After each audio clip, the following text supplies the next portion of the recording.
Hello friends, welcome to my YouTube channel Norman Lamba.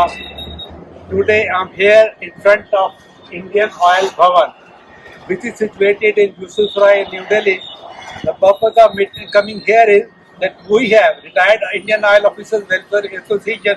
We have an annual meeting here, and which will be followed by the lunch. And in this meeting, I'm likely to see what is their latest for the retired officer in Indian Oil. I hope this will be interesting to you also. Come with me and watch till end. Thank you very much. God bless you.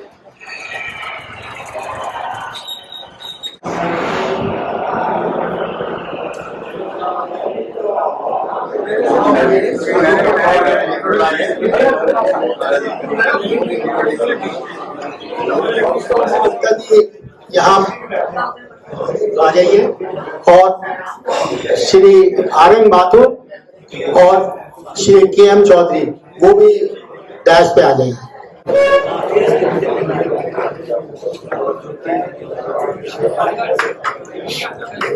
Angle 360 का नहीं हुआ।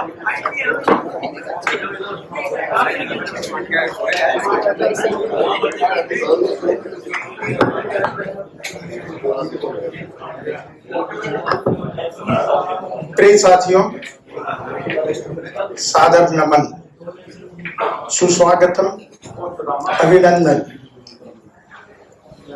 आप देख रहे होंगे कि आज का वातावरण इकोसिस्टम डिफरेंट है, जिसे हम बहुत समय से मिस कर रहे थे।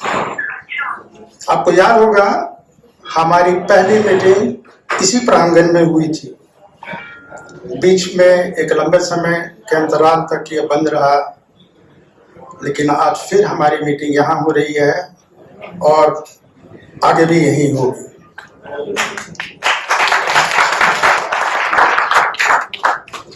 इस बात को बताता है परिस्थितियां बदल गई हैं, समय में परिवर्तन हुआ है। उस समय के लिए कुछ लोगों के कारण काफी व्यवधान आए और हमें सफर करना पड़ा, लेकिन समय के परिवर्तन के साथ एक ही तरफ नहीं, एक ही चीज में नहीं, और भी दिशा में परिवर्तन हुआ है।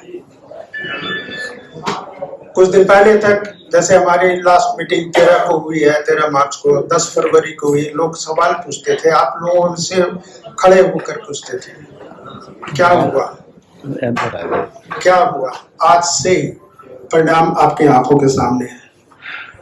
हमें पुरानी जगह मिल गई है, हमारे रिश्ते बहुत सुधर। Let me point out the new director HR.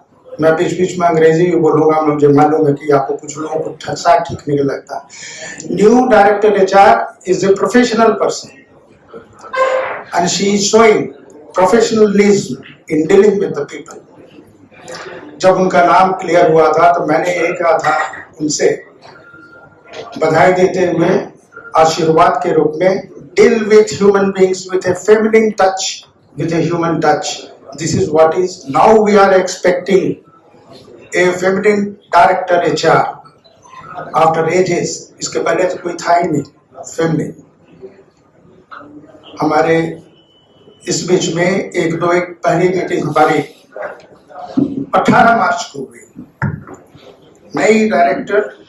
अच्छा, इसी बीच में इसके पहले एक और, चूंकि हर्ष का विषय है और खुशी का मौका है, हम नए परिवेश में मिल रहे हैं, बता दें कि आपकी कार्यकारिणी ने एक फैसला लिया है, एक निर्णय लिया है। हमारे जीएस साहब ने जब नोटिफाई किया था कि एनुअल लंच होगा जिसमें आपको 100 रुपये या कपल को 200 रुपये देने होंगे, हमारी कार्यकारिणी का फैसला है कि हम कुछ नहीं चार्ज करेंगे। It is waived, so it is all annual lunch in your honor, free of cost। ये आप ही का है। हाँ, मैं रिकॉल कर रहा था, पहली मीटिंग हमारी डायरेक्टर इंचार्ज से मिस रश्मि गोविल से हुई थी 18 मार्च को। उन्होंने ज्वाइन किया एज डायरेक्टर इंचार्ज ऑन 14 मार्च। 2 दिन के बाद जो पहला वर्किंग डे था, उसमें श्री गुप्ता साहब, आर.के. गुप्ता साहब और मैं दोनों ने फेलिसिटेट करने के लिए, बधाई देने के लिए, आशीर्वाद देने के लिए उनके ऑफिस में पहुंचे। आने के पहले मैं एक प्रिकॉशन ले लिया था और प्रिकॉशन ये था कि मैं ऑफिस जाऊँ, भेंट नहीं हो तो फिर ठीक नहीं लगेगा। घर पर मैंने फोन किया, उनसे कहा कि ऐसे तो बधाई पहले दे चुके हैं, तरीकों से दे चुके हैं, बात कर चुके हैं, लेकिन कल मिलना चाहते हैं, आप होंगे अपने ऑफिस से? कहता most welcome sir, most welcome. और जब सोमवार के दिन 18 मार्च को हम और गुप्ता साहब पहुंचे, बहुत सारे लोग पंक्ति में खड़े थे उनको फेलिसिटेट करने के लिए, बुके लेके। लेकिन जब रिसेप्शन से खबर करवाए कि हम लोग मिलने आए हैं, और उस समय वो एक मीटिंग में जाने के लिए तैयार हो रही थी, पता नहीं शायद मंत्रालय में मीटिंग होगी, लेकिन उन्होंने रोक लिया, कहा कि हम नहीं भेज दें। और हम लोग गए तो प्रायोरिटी पर हम दोनों से मिली, हमारे आप लोगों की बधाई स्वीकार की, आप लोगों का आशीर्वाद स्वीकार किया उन्होंने। और उसी समय मैंने अपना पहला फाउंडेशन स्टोन लगाया कि मैडम आप आ गई हैं, आपकी कुर्सी बहुत दिन से खाली थी, अब ये भर चुकी है, 10-15 दिन में आप सेटल डाउन हो जाइए, तो फिर हमें एक मीटिंग दीजिए, स्ट्रक्चर मीटिंग ऑन इश्यूज, जो रिटायर्ड एम्प्लॉयज के अपने पेन पॉइंट्स हैं, डिस्ट्रेस है, उसके बारे में बात कर लिया मीटिंग में। और उन्होंने कहा कि हाँ हम देंगे, हम मीटिंग करेंगे, डिस्कस। उसके कुछ दिन तक तो वेट करते रहे हम लोग कि 18 मार्च को मिला है। और फिर हम लोग एक काम से यहाँ आए थे, काम हो किया कि लगे हुए एक बार टाइटे जा कि याद तो दिला दें कि आप भूली तो नहीं कि मीटिंग देना है आपको, हम लोग से मीटिंग करनी है। मिल लिया और तुरंत पहुंच भी गए उनके पास, कोई रोक टोक नहीं। उन्होंने बेझिझक कहा she needed time and perhaps by then she had focused herself, क्या प्रॉब्लम्स है, क्या इश्यूज है। by then कही कि मैं आपसे मीटिंग करने को तैयार हूँ, और आपको अप्रैल के एंड में, लास्ट वीक में या मई के फर्स्ट वीक में आपको मीटिंग देंगे। I know the pen points of retired officers, वो डेटा तो उनके पास है। Retired employees medical bill submit करते हैं, कितने के बिल सीलिंग के लिमिट के अंदर है, कितने के बिल सिविल क्रॉस कर चुके हैं, ये तो डेटा उनके पास है। Across the corporation she can get that, और उसको स्टडी कर सकते। इन समय में अपने मुंह से ही हमारे बिना कहे हुए कि किस इशू पर हम बात करना चाहते हैं, मीटिंग करना चाहते हैं, पीआरएमएस पर वो आ गई, क्योंकि वो जानती है कि आज के डेट पर जो मेरा हम रिटायर्ड एम्प्लॉयज का जो इशू है वो है पीआरएमएस का है।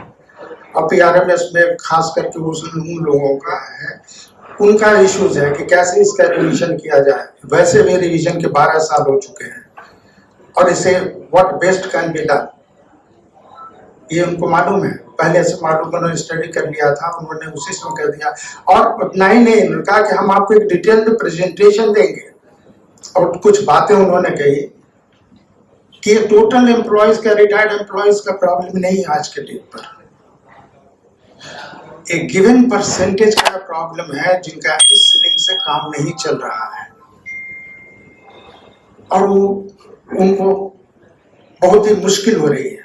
हमने कहा उतना ही नहीं है मैडम, जब बोलने का मौका मिला मैंने कहा कि ये एज ग्रुप वाइज आप देखें इसे, एक खास एज में जब एम्प्लॉयज रिटायर करते हैं तो तुरंत मेडिकल प्रॉब्लम्स होने लगता है, परिवार में लोग होने लगता है, ऐसी बात नहीं है। कुछ समय तक मेडिकल का कोई प्रॉब्लम नहीं होता है, वैसे ही हेल एंड हार्टी रहते हैं। अबाउट 65 इयर्स क्रॉस करते ही लोगों की समस्याएं शुरू हो जाती हैं। This is one angle, that means हम जो दे रहे हैं, आप बेनिफिट हमारी कंपनी जो दे रही है, it should be realistic for the people for हुम ये बेनिफिट दिया जा रहा है। हाँ, हम लोगों का फाउंडेशन था कि 65 years and onward should have a better ceiling, higher ceiling, और जैसे जैसे ग्रुप बढ़ता जाएगा, एज बढ़ता जाएगा, उस तरह से अमाउंट भी ऊपर होनी चाहिए। And this has been ratified. अभी बीपीसीएल का जो निकला है उन्होंने एज ग्रुप वाइज करके दिया।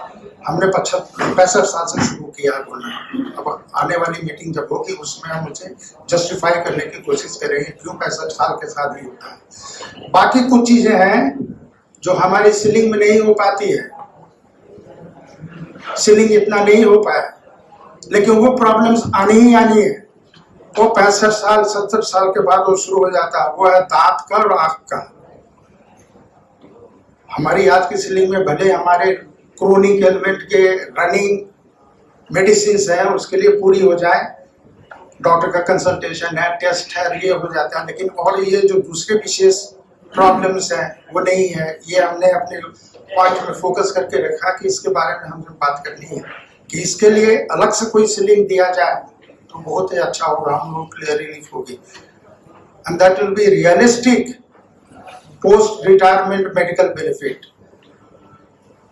जब तक सर्विस में रहे 36 साल कभी हॉस्पिटल का मुंह नहीं देखा, न कभी डॉक्टर से सलाह की, आखिरी में चश्मा पहने, और आज भी वही चश्मा चल रहा है, डिस्टेंस वाला नहीं है, नजदीक का पढ़ने का हाथ में। लेकिन रिटायरमेंट के बाद जो शुरू हुआ है, तो आपका क्राइटेरिया मैनेजमेंट का ये नहीं होना चाहिए कि हॉस्पिटलाइजेशन तो आपने कभी हुआ नहीं, सर्विस पीरियड में we are well looked after, we are very happy. लेकिन पोस्ट रिटायरमेंट हमारे जो दुर्दशा शुरू हो जाती है मेडिकल की तरफ से।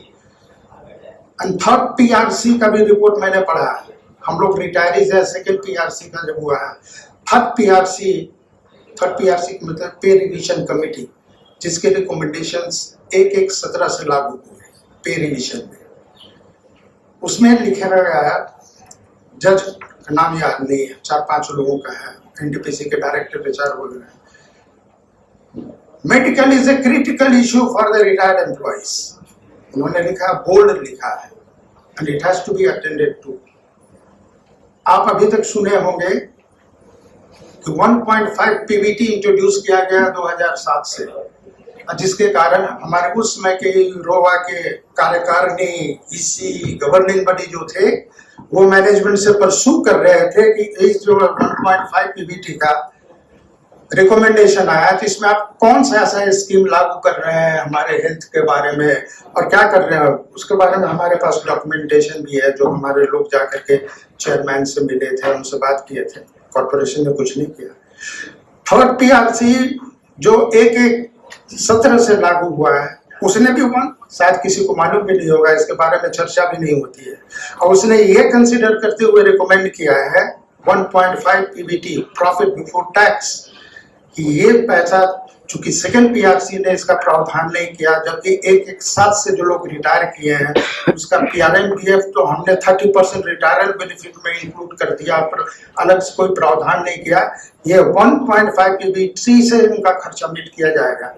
साथ में ये भी बोला शायद 1.5 पीबीटी एडिक्वेट नहीं होगा ग्रोइंग नंबर ऑफ रिटायरमेंट देखते हुए। उसने कहा कि जो बचे पैसे नहीं हो पाएंगे वो 30% रिटायरमेंट बेनिफिट से, माने जो एम्प्लॉय सर्विंग एम्प्लॉयज कंट्रीब्यूट करेंगे उसमें से लेके दिया जाएगा, which is very unhealthy recommendation, unethical recommendation. हमें क्या करना है कि सर्विंग एम्प्लॉयज के पैसे से अपना मेडिकल सस्टेनेंस करें, हम मेडिकल एक्सपेंडिचर करें, हम अपने दवा खाएं, हमने कंपनी को सेवा दी है, कंपनी का दायित्व है कि कंपनी हम पैसा करें, निदान करें, हमें मेडिकल एक्सपेंसेस कंपनी दे और reimburse करे। Why I should ask the serving officers or employees to pay for our medical expenditure from their contribution? उनका कंट्रीब्यूशन उनके भविष्य के लिए रखना चाहिए, जब वो रिटायर करे तो उनको फायदा हो।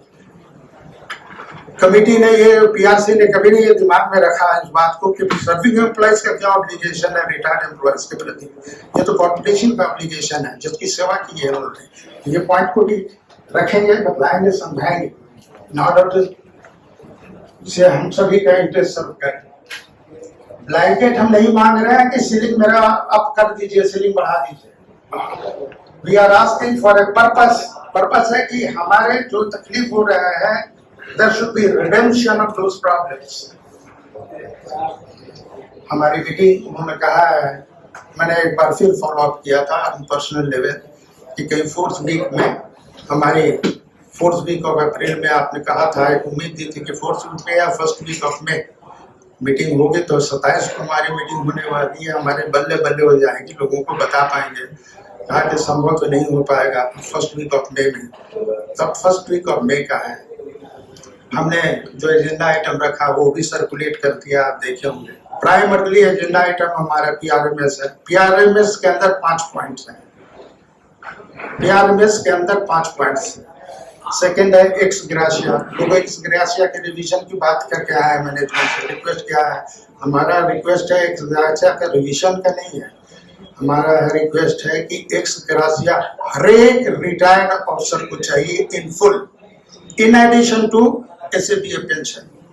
SABF पेंशन ऐसे ही 10-12% जो पोस्ट 2006 रिटायरीज हैं, एक साथ से जिनका हुआ है रिटायरमेंट हुआ, उनको 10-12% मिलता है। भले हमारे 2006 के अंत तक के जो रिटायर्ड उनको 40% मिला है according to the formula of SABF। Salary कम थी, अमाउंट बहुत कम है, 40% तो कहा जाता है कि मिल रहा है, हमने कैलकुलेट किया मिलता है, लेकिन अमाउंट इज पीनट। अब तभी तो उन्हें पार्शियल एक्स ग्राशिया देके कंपनसेट किया जाता है। अब सोचिए ये फॉर्चून 500 कंपनी और महारत्ना कंपनी और इसके एम्प्लॉयज, जब हम लोग सर्विस पीरियड में कॉलर खड़ा होकर के उठते तो लोग कहते थे छाप इंडियन ऑयल के हैं। अगर उनको मालूम हो कि कंपनी ने ex gratia board member, chairman, director के लिए पर मंथ 18,000 रुपया रखा है, तो आप सोचिए हमारी क्या होगी इमेज मार्केट में। 18,000 रुपया एक्स ग्राशिया का आप देखेंगे तो highest level is 18,000 which is for chairman and board members. ये तो हालत है। हम इस पर भी प्रकाश डालेंगे अपनी मीटिंग में मैनेजमेंट के सामने कि कम से कम पब्लिक इमेज के लिए तो इसको और बढ़ाइए, जरा अच्छा कीजिए कि चेयरमैन डायरेक्टर्स को ये मिलता है। दे या ना दे हम लोगों को, तो हम लोग छोटे मोटर्स हैं, ऑर्डिनरी पीपल हैं। कम से कम चेयरमैन डायरेक्टर को कीजिए कि कुछ देखने में बाहर लगे कि कंपनी एक्स ग्राशिया देती है, that is really gratuitous, not disgraceful. It looks very disgraceful. और लोअर लेवल में तो पूछिए ही नहीं, ए ग्रेड में तो 3-4 हजार रुपया एक्स ग्राशिया है, तो उसमें खाए क्या, निचोड़े क्या, क्या कुछ लोग भी हम कहेंगे। लेकिन उससे ज्यादा हमारा उस पर यह एम्फेसिस रहेगा कि ex gratia should be given to all the retired officers. SABF का तो जो हो चुका है, जो होना था वो हो चुका है, बहुत ज्यादा उम्मीदें नहीं है। टाइम भी इतना निकल गया है, कितने लोग तो स्वर्गवासी हो गए, चले गए, SABF से क्या मिलने का। अब जो कंपनी की अपनी ओन स्कीम है, ना गवर्नमेंट स्पॉन्सर्ड है ना गवर्नमेंट अप्रूव्ड है, कंपनी ने अपने इन्वॉल्व किया है, इम्प्लीमेंट किया है एक्स ग्राशिया, वो तो दे सकती है, वो हमें दे। PRMS इज वन, PRMS में 2-3-4 पेन पॉइंट्स हैं। और मैं बता दूं, Dr. HR very openly considered in the meeting before we sent our agenda तो बाद में भेजा, मीटिंग की जब बात कर रहे थे कि आप हमें मीटिंग दीजिए, उसमें कहा कि हम अप्रैल के लास्ट वीक में देंगे या मई के फर्स्ट वीक। उन्होंने कहा कि there are 10 points of the retired officers। इसका मतलब बीच में पूरा स्टडी कर चुकी थी, उनको मालूम था कि इतने सारे लोग सफर कर रहे हैं। % of the officers have crossed their limit of the ceiling। 15% के तो प्रॉब्लम हुए ही हुए, अभी और बढ़ गए हैं, 15% से भी और ऊपर हो गए हैं, कुछ लोग और नंबर उसमें आ गए और बढ़ गए हैं, तो ये तो एड्रेस होगा ही होगा। बाकी across the grade A to Y का कैसे डिवीजन करेंगे, हालांकि मेरा फोन पड़ no and my EC should also know this कि this has never been a negotiating point on PRMS। Management अपने से इसका रिवीजन करती आई है, जब भी की है, 2012 में लास्ट हुआ था, उसके पहले भी they never negotiated, बट अभी लंबे अंतराल के बाद हो रहा है रिवीजन, और फिर वो हमें कॉन्फिडेंस में लेके करना चाहती हैं, रिवीजन करना चाहती हैं। बात करेंगे हमारे जितने सारे दुख दरिद्रता की बातें होंगी, सब सामने रखेंगे, खुले दिल से उनके सामने रखेंगे कि हमारी ये सब प्रॉब्लम से we are being hurt here, और इस तरह आपका निदान करना है। सिर्फ PRMS ही नहीं, हमें एक्स ग्राशिया दे करके फाइनेंशियली भी स्टेबल बनाए, क्योंकि हमारी पर्सनल स्थिति तो है ही, समाज में भी स्थिति इतनी खराब हो गई है कि जो आज हमें फाइनेंशियल एड मिलने चाहिए बुढ़ापे में, वो नहीं मिल पा रहा है, वो नहीं है। उसके बाद हमारे IBP के और BGR बोंगैंग और रिफाइनरी के रिटायर्ड है ऑफिसर, उनको फेलिसिटेशन अवार्ड नहीं मिलता है, जो 70 साल एंड ऑनवर्ड 5 साल के अंतराल पर मिलता था, वो नहीं मिलता है। उनके इशू को भी बहुत लाइव है, हमने ऑलरेडी एजिटेट कर लिया है। वो कह के अभी प्रेजेंट बोर्ड अप्रूवल तो उसका प्रावधान नहीं है, तो हम उसे फिर से टेकअप करेंगे और कहेंगे कि नहीं, ये ठीक नहीं है, क्योंकि कंपनी में तो same set of people, similarly situated people में 2 सेट का HR पॉलिसी हो, ये उत्तम नहीं है, उचित नहीं है, लॉजिकल नहीं है। उसको खत्म करें और उसमें अगर क्वांटम लिया जाए कि quantum of the problem, the magnitude of problem, then it is minimal where small. बहुत सारे लोग तो स्वर्गवासी भी हो गए, कुछ ही लोग बचे हुए हैं वो आर एलिजिबल फॉर फेलिसिटेशन और चाहे IDP से आए हुए हों या BGR से आए हों, तो उनके केस को टेकअप करना। Broadly this 3 categories, but you know as it happens in the course of negotiation many things come up, those issues which will come up we will address them, and कुछ system पर भी बात कर लेंगे हम लोग कि ऐसा नहीं हो कि अब इसी तरह से चलता रहे। मैनेजमेंट के एक जगह पर कहना था उनका कि हमारी सीलिंग आज जो PRMS है, it is well high over the limit which is actually required, very high. It is already जो 12 में हुई थी, लिमिट हुई थी, और इसके कारण 12 साल चुप बैठेगा, वैसा नहीं होना चाहिए। आप रियलिस्टिक करें और एक सिस्टम बनाएं जिससे पीरियोडिसिटी क्या होगी रिवीजन का वो भी निश्चित रहे, और उसके अनुसार ही अपने आप रिवीजन हो जानी चाहिए। Without poor employees, poor retired employees आपके सजदे दें, आपके सामने आए, अपना रोना गाना गाएं, उसके बाद आप रिवीजन करें। इससे अच्छा है कि आप एक सिस्टम डेवलप कर दें। तो वो भी पॉइंट हमारे पास है कि what should be the periodicity of revision, and it should take place automatically without employees, retired employees running after it. इतनी सारी बातें जो भी आपको बताई है, अब अगले वीक में ही होगी मैनेजमेंट के सामने। We are counting days. मैंने बोल भी दिया कि चलो ये वीक तो खत्म हो गया, 27 की मीटिंग में हम कुछ लोगों को बहुत और पॉजिटिव बता सकते तो नहीं बता पाएंगे। अगली मीटिंग होगी हमारी आने वाले वीक में हो, अगले सोमवार से नेक्स्ट जो भी हो, या उसके जब तक कि 7 दिन नहीं होता है मीटिंग होगी। फिर हम अपनी सारी आप लोगों की जितनी भी प्रॉब्लम्स है, आज तक हमने जो सोच के रखा है, अक्यूमुलेट करके रखा है, ये सब डायरेक्टर HR से उनके फोरम के सामने प्रेजेंट करेंगे। पहले तो उनका प्रेजेंटेशन देखेंगे, वो क्या हमें प्रेजेंट करने वाली हैं, और फिर अपने इश्यूज को सभी उनके सामने। और भी हमारे बहुत सारे इश्यूज हैं, guest house, holiday home, but वो प्रायोरिटी आइटम नहीं है। हम अपने प्रायोरिटी आइटम में रहने के लिए 2 मुख्य मुद्दे हमने छापे हैं।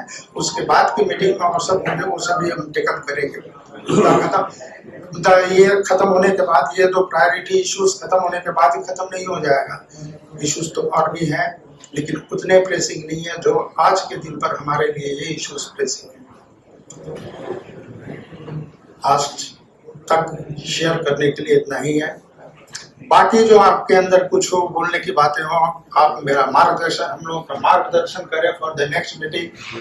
We are open for your questioning, for your suggestion, for your advice, आपके गाइडेंस। धन्यवाद। सबसे पहले मेरी आप सब लोगों से रिक्वेस्ट है कि अपने मोबाइल को साइलेंट मोड पे डाल दीजिए, क्योंकि ये डिस्टरबेंस रिकॉर्ड हो रही है। इसी हम चाहते हैं कि ये रिकॉर्डिंग जो है हम सबको भेजें, आप लोगों को भी, और जो लोग नहीं आ पाए हैं आज उनको भेजें।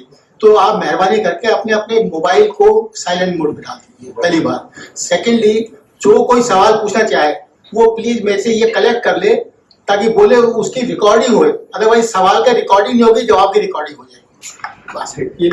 I want two questions. One, of course, is the main item you said PRMS, and you have said that it would be differentiated into the graded 60, 65, 70, 80. This is what your communication has said. So that means automatically when the system person goes from 80, 65 to 70, this will be automatically given to that. Now, number 2 is what will happen to those people who have already crossed this limit? Now, like in my case, I already crossed 50%. What is my entitlement? Is there any? मैं समझ गया आपकी बात। हाँ जी sir. And who is the final authority to give this approval, board or the ministry? उसकी चिंता क्यों करते हैं? मतलब उनके मैके से होगा, अप्रूवल की ससुराल से होगा, हाउ डू आई केयर? नहीं मैं अपनी दुख तकलीफ उनके सामने रखूंगा कि 65 साल के बाद प्रॉब्लम शुरू हो जाती है रिटायर्ड लोगों का। तो आपसे कहने का अर्थ है, मैनेजमेंट से कहने का अर्थ है कि आप जो प्रावधान करेंगे सीलिंग का, यह ध्यान रख के करें कि 65 साल तक लोगों को तकलीफ नहीं होती, लेकिन 65 साल के बाद के एज वाले लोग हैं उनको तकलीफें शुरू हो जाती है, तो आप ग्रुप वाइज करके सीलिंग करें, फिर से रियलिस्टिक हो, ठीक है ना। और फिर दूसरा क्या था, how do I No, my idea was the final approval of all this is not that मैं बताता हूँ from my personal knowledge. PRMS जब अप्रूवल हुआ था 1985, it was approved by board I remember. and the power was delegated to chairman to make the revisions from time to time, and this will be approved by chairman. अभी तो revision की बात है तो chairman is the competent authority to approve it. मेरा नाम RP Singh है। मेरा एक ही छोटा सा सवाल है, जैसे इन्होंने कहा था कि मैनेजमेंट के पास हमारा डाटा है कि किसने जो है ना 15% लोग ऐसे हैं जिन्होंने जो है ना अपना सीलिंग क्रॉस कर दिया। सपोज क्रॉनिक केस में मेरा सीलिंग जो है ना 80,000 रुपए, ऐसे बहुत से चांसेज हैं कि जब बहुत से लोग जो है ना 80,000 के जब नजदीक पहुंचते हैं तो वो अपना क्लेम करना बंद कर देते हैं। तो मैनेजमेंट के पास ये डाटा तो है नहीं, मेरे पास जो है ना 75-80,000 पहुंचा, मैंने अपना बंद कर दिया। तो मैंने कहा था इस पॉइंट को थोड़ा नोट कर लिया जाए ताकि मैनेजमेंट का जो 15% जो फिगर आप बता रहे हैं, I think this is not realistic. अच्छा, मैं आपको बताता हूँ इसी को। Thank you very much. Personal and तो कोई चीज है जो उस तरह से गुजर चुके हैं, इसलिए मैं ज्यादा बता रहा हूँ। अपने साथी जिनके साथ मैं डेली बैठता हूँ इंडियन ऑयल के आई ग्रेड से लेकर के सी ग्रेड तक के लोगों के साथ डेली बैठक ही चलती रहती है, समय पास करना या जो करना है। एक डेटा और भी है मैं जो उसे बताऊंगा कि आप अप्रैल मंथ में जो मेडिकल बिल सबमिट हुए हैं दैट विल बी इंडिकेटिव कि कितने सारे लोग हैं जो पिछले साल के बचा के रखे हुए थे, चूंकि फंड नहीं था उनके पास, वो मई जून के बाद ड्राई आउट हो गया था फंड, वो अप्रैल का वेट करता है, अप्रैल में जमा किए। आप वो भी डेटा निकाल के देखिए कि ये सारे लोग हैं जो बहुत सफरर्स हैं। एक डेटा और भी मेरे पास है जो कि मैं सर्वे करके कनेक्ट किया कि आप ब्लॉक ऑफ 2 इयर्स होता है में जो आपका मेडिकल सीलिंग है that is hardly lasting for 15 months or in some cases 18 months। 6 महीने का तो दरिद्रता आ ही जाती है, 6 महीने का तो बिल होता ही नहीं, क्योंकि these are very important points for revision करने के लिए, सीलिंग रिवीजन के लिए किस सीमा पर हम इसको करें। अगर 24 महीने के में हमारा कंपनी देती है सिर्फ 16 महीने के लिए, 18 महीने के लिए पैसे, तो 6 महीने का शॉर्टफॉल है, तो उस प्रोपोर्शन में पढ़ाई चाहिए, रिवीजन होने चाहिए, चाहे 15% लोगों को, 20% लोगों को है जिनका कहते हैं कुछ इस केसेस में कि सीलिंग के आते ही वो बंद कर देते हैं, लेकिन जब अप्रैल में जमा करते हैं तो उसमें भी कहा जाता है कि ये अप्रैल में क्यों कर रहे हैं, नए साल का बजट खा रहे हैं, नए साल के पैसे खा रहे हैं। But your point is well taken. ये thank you very much. Thank you. दूसरा एक रिक्वेस्ट है sir, after every 4 years block of 2 years और 2 blocks जो बचता है वो लैप्स हो जाता है।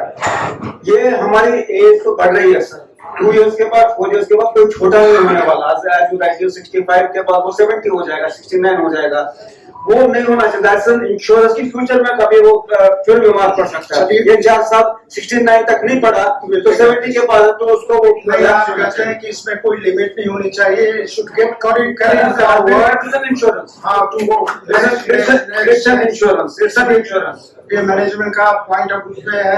अभी तक प्रोविजन है कि एक ब्लॉक से दूसरे ब्लॉक उसको, हाँ सर, उसके बाद लैप्स कर जाएगा। रिक्वेस्ट करेंगे कि कोई लैप्स होने दें तो आप इसको फर्दर करें। एग्जैक्टली, बिकॉज़ एज तो बढ़ी रही है सर, किसी की छोटी नहीं हो रही है। मेरे 2 पॉइंट हैं। के शर्मा, ये जैसे बताया, मैं कहीं पढ़ रहा था गुप्ता साहब के मैसेज में कि अराउंड 60% लोग डोमेस्टिक क्लेम करते हैं एंड 40-45% जो एम्प्लॉइज हैं, retired employ, they are claiming chronic disease. तो उसमें से भी 15% people are exceeding the limits. तो मेरा एक पॉइंट है, हम इंटरनल डेलिब्रेट कर सकते हैं, तो 15% एक्सीड कर रहे हैं, बट द रिमेनिंग 85% का अमाउंट बच जाता है। Can we think of cross subsidizing this money from this 85% to 15% so that overall limit is not exceeded, and we can benefit those people who are higher age people and can benefit. That is one. Second point is Ayurvedic और homeopathy में काफी development हुआ है और काफी adoption हुआ है senior as में आयुर्वेदा और इसको अडॉप्ट करने के लिए, तो seeing the market development can we have some provisions within this limit for claim of Ayurvedic और होम्योपैथिक जो एलोपैथी नहीं देते हैं। Thank you. आयुर्वेदिक के अलावा तो हमने सोचा था कि जेनरिक मेडिसिन अगर हम खरीदें which is not branded medicine, तो प्राइस करीब 10-20% हो जाती है जो जेनरिक मेडिसिन आता है। आज के डेट पर जेनरिक मेडिसिन का reimbursement is not allowed, doctor भी नहीं लिखते हैं। लेकिन अगर कॉर्पोरेशन अपने रूल अमेंड करके प्रेजेंट कंडीशन में अगर जो इसको नीचे करना चाहती है, medical expenditure of the corporation को नीचे करना चाहती है, and if they allow us this generic medicine also, तो उससे हमें राहत ये एक सजेशन को हम लेना चाहते थे। आप कह रहे हैं कि आयुर्वेदिक वगैरह, आयुर्वेदिक का भी प्रावधान है आपके जो मेडिकल रिम्बर्समेंट में 15,000 का जो मिसलेनियस एक्सपेंडिचर मिलता है reimbursement on certificate basis, that includes Ayurvedic, allopathic, not Ayurvedic, only homeopathic. Not Ayurvedic. Ayurvedic is yet to be. तो ठीक है, आयुर्वेदिक है साहब, ये हमारे आशा विश्वास आस्था की निशानी। तो it is not common use medicine that people use. जितनी आपकी आस्था इस पर होगी उतना ही आप लेंगे या उतने सारे लोग लेंगे, बाकी इस पर विश्वास नहीं करते हैं। Scientifically it has not yet been unfortunately established and that is what it is. लेकिन हम कंपनी का फोरम यूज नहीं करेंगे आयुर्वेदिक का प्रचार के लिए। सर, एक तो क्रॉनिक डिजीज है, एक इन हाउस हॉस्पिटलाइजेशन है। इन हाउस हॉस्पिटलाइजेशन में दो है, 100% रिएम्बर्सेबल, 12 या 15 लिस्टेड डिजीजेस है और बैलेंस इज 85% रिएम्बर्सेबल। शायद ध्यान नहीं दिए होंगे। PRMS रिविजन एक इशू का मेन है। PRMS के अंदर में अमेंडमेंट ऑफ सर्टेन प्रोविजंस का है, हमारा रिक्वेस्ट है। उसमें पहला है 15% which is charged from the retired officers, जो in case of elements which are not listed उसको वेव किया जाए। It should be 100% payable by the corporation, whatever be the element. Hospitalization हो तो 100% कंपनी पे करे, ये हमारा रिक्वेस्ट है management. To share with you, in one of the meetings of association, officers association, उन्होंने हमारे बिहार पर टिकट किया था, and the management had informally agreed also. मेरी बहुत लोगों से बात हुई है, वो ये कहते हैं कि फिक्स अलाउंस हम लेते जरूर हैं, लेकिन उससे ज्यादा हमारा खर्च होता है। हम इसलिए बिल नहीं देते कि कौन इस लफड़े में पड़ेगा। अगर 22,000, 40,000, 30,000 रुपया मिल रहा है तो बिल अगर ज्यादा भी 50 का भी होता है 20,000 के लिए क्यों इतने चक्कर में पड़ना है। लेकिन मेरी एक जो गुजारिश ये है कि मैनेजमेंट के दिमाग से ये चीज निकाल देनी चाहिए कि जो फिक्स्ड अलाउंस वाले हैं तो उनका जो खर्च है वो फिक्स्ड अलाउंस से कम ही होता है। जब आप देख रहे हैं कि पैसे मेरे खर्च हो रहे हैं, लिमिट से बाहर खर्च हो रहे हैं, क्यों नहीं आप स्विच ओवर करते हैं उसमें? आज तो वो भी नहीं है। रिटायरमेंट के समय में डॉक्टर का सर्टिफिकेट देना पड़ा था कि आप क्रोनिक एलिमेंट, तब मुझे क्रोनिक में एनरोल किया। आज तो एक बटन प्रेस करने से आपका स्विच ओवर हो जाता है क्रोनिक पे। जब आपके पैसे खर्च हो रहे हैं तो आप लीजिए reimbursement. Why you should stop it? दूसरा बोलते हैं बड़े हैसल से, अरे भाई 15% में हम ही भोगी हैं जिनका क्रॉस कर चुका है, लेकिन करते हैं हम, बिल जमा करते हैं, बिल बनाते हैं, फिर उसको कंप्यूटर में डालना पड़ता है, कंप्यूटर में टाइप करते हैं, देते हैं। आजकल जुग ही वही है। स्विच ओवर करने के लिए अप्रैल का महीना होता है, नए ब्लॉक ईयर में, दैट इज द रूल। अभी जब सीलिंग रिवाइज होगी और सर्कुलर वगैरह निकलेगा, जब भी होगा तो उसमें हमारा मैनेजमेंट से रिक्वेस्ट रहेगा कि once again you give option to the employees to change their option now. उसके लिए टाइम देना पड़ेगा, दैट इज लॉजिकल। जब आप सीलिंग दोनों का रिवाइज कर रहे हैं, जो भी सीलिंग आप रिवाइज कर रहे हैं तो ऑप्शन चेंज करने के लिए टाइम देगा। This we have kept in mind, this will do. For the benefit of everybody, I want to make two more points. One is in the rules there is a provision of legal guardian. That means if you cannot submit your bill yourself or your wife, spouse cannot submit, you can appoint your friend or relative who can submit on your behalf and his signature will be valid. This official provision is there in the rules kindly make advantage of this. You can depute your neighbor or sons or somebody who can submit on your behalf. Those who cannot operate computer in the problems. जो गुप्ता जी ने कहा है अभी कि आप किसी को भी लीगल गार्डियन बना सकते हैं, पेमेंट आपके ही अकाउंट में आएगी, पेमेंट उसके अकाउंट में नहीं जाएगी, सिग्नेचर उसके रिकॉग्नाइज।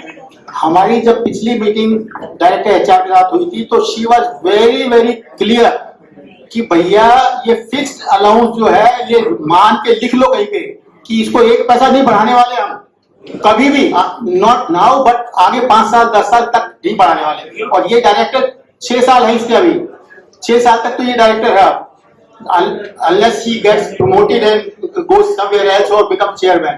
तो ये उस डायरेक्टर एचआर ने हमें ये कहा है कि फिक्स जो लेना चाह रहे हैं आज, तो आप सोच लीजिए ये लिमिट नहीं बढ़ेगी। लिमिट बढ़ाने की बात जो कर सोच रहे हैं हमारी कंपनी वाले, वो बढ़ाने की सोच रहे हैं जो दूसरी डिसीज के लिए क्लेम कर रहे हैं। तो अब आप ही से सोच लीजिए, अभी अप्रैल खत्म नहीं हुआ है और जैसा कि रोनिया साहब ने ये भी क्लियर कर दिया है कि मान लीजिए रिवाइज होता है तो हम रिक्वेस्ट जरूर करेंगे, हम जरूर रिक्वेस्ट करेंगे मैनेजमेंट से कि उस टाइम एक बार दोबारा ऑप्शन दिया जाए ताकि आप लोग दोबारा अपना चेंज कर सकें। तो वो पॉसिबिलिटी भी है, मगर जिसको करना है तो अभी भी 3-4 दिन बचे हैं और कर दीजिए, कोई दिक्कत नहीं है। एक बड़ा सिंपल सा ये सर्कुलेट हुआ है आपके ब्रॉडकास्ट ग्रुप में, फॉर्म सर्कुलेट हुआ है, उसको भर के भेज दीजिए, बस खत्म बात। आप तक संबंध में है, हाँ ई संबंध में भी है। और एक ब्रॉडकास्ट ग्रुप है जो एक बॉम्बे के किसी जेंटलमैन ने बनाया हुआ है, उस ग्रुप में वो सर्कुलेट हुआ है, तो वो फॉर्म भर के भेजना आपने फटाफट करके दे दीजिए, क्योंकि ये टाइम 30 अप्रैल से पहले अगर ये कर देंगे तो आपको फायदा होगा। जैसा आपको मालूम है सीजीएचएस गवर्नमेंट ने सीजीएचएस के जो रेट से वो हॉस्पिटल्स, प्राइवेट हॉस्पिटल्स ने सर्विस एक्सटेंड करने के लिए देयर वाज ए डिस्प्यूट और सीजीएचएस ने बोला था कि अगर हमारे रेट मानोगे तभी हम आपको देंगे, नहीं तो नहीं देंगे। देन सबने हॉस्पिटल्स ने बंद कर दिया था, but ultimately they came under pressure and they have to agree for the lower rates. तो सीजीएचएस को सारे कमर्शियल हॉस्पिटल्स, सारे प्राइवेट हॉस्पिटल्स जो है लोअर रेट पर सर्विस प्रोवाइड कर रहे हैं, जबकि कारपोरेशन के लिए ये सारे रेट्स हाई हैं। तो कारपोरेशन को इस पर ध्यान देना चाहिए, क्योंकि जितनी सारी कंसल्टेशन होती है वो सारे हमारे खर्चे होते हैं, जो हम चार्ज करते हैं हमारी लिमिट क्रॉस इसीलिए करती है। अगर वो खर्चे भी घटेंगे और उसके ऊपर कारपोरेशन ध्यान देगी तो ये हम सब के लिए और कारपोरेशन के लिए फायदे की बात है। प्लीज इसको नोट करें। मेडिकल अलाउंस ये टैक्सेबल होता है। As far as income tax is concerned, you have to take this money into your account and you get a rebate of 50,000 rupees because of being a senior citizen. As far as our company is concerned, right? If government is saying कि 50,000 रुपए as a senior citizen हमारे expenses हो जाते हैं, हाँ? और वो लोग भी हमसे मेडिकल बिल्स नहीं मांगते, वो लोग भी नहीं मांगते, तो हमारा उनका दायित्व बनता है कि हमारी जो पब्लिक सेक्टर कंपनी है, we go by the government rules, तो at least this amount should increase to 50,000. अभी और कोई सवाल किसी का आने का टाइम हो गया, एक से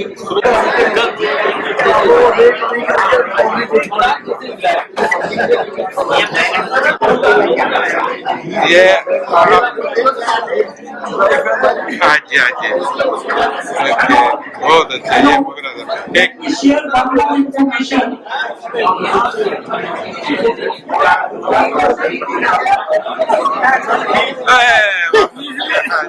ट्विटर पर यार